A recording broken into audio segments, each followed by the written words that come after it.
guys, what's up? As you could tell from the video, everything is now working a lot better. I do have my new hi-hats, I have one new crash, and then I have my brand new ride.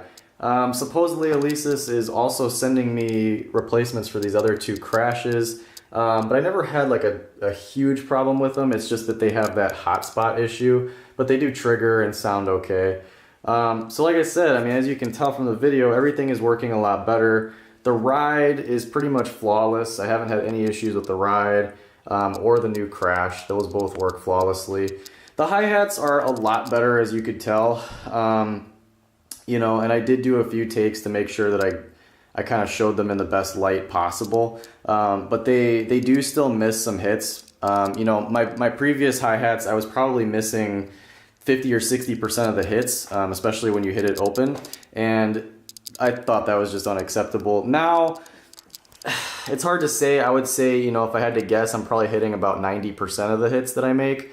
You know, but there's still that 10% that I'm just, you know, it just fails. And I've noticed that, you know, maybe tempo has something to do with it. I'm not sure. I notice when I play something that's really fast, it seems like the trigger starts getting confused or something, and it just doesn't pick up the hits, you know, especially like finesse stuff where you're doing a couple double hits on a hi-hat or something like that. It just seems to kind of struggle with that. So I think maybe it's just a matter of, you know, it just can't keep up or whatever. I'm not really sure, but it does work, you know, much better. So I think I did have, you know, unfortunately some faulty cymbals before. This kind of stuff I'm experiencing now, I'm not sure. I might be able to fix it with, you know, playing around on the module and seeing if maybe I can mess with the trigger settings to kind of dial that last 10% in.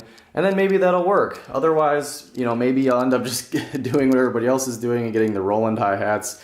But I primarily bought this kit just to practice on, well, basically just to practice on. I don't plan on gigging with this kit. This kit for me is mostly just practice quietly because this kit, of course, over here is extremely loud.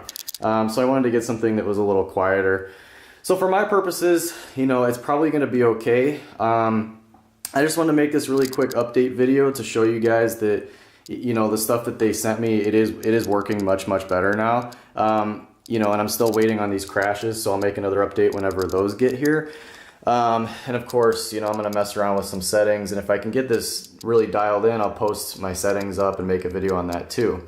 But other than that, I think the next video you might see from me is, you know, possibly a full review of the Alesis kit, where I'm going to cover everything from, you know, the pads, the cymbals, customer service, the hardware, you name it. I'm going to do a full review, hopefully the last review you'll ever need of the Alesis Strike Pro. But that's pretty much it for now, guys. If you have any questions or comments, as always, leave them below and I will reply to you as soon as I can. And, you know, if nothing else, I hope everybody has a great weekend, and I'll catch you next time.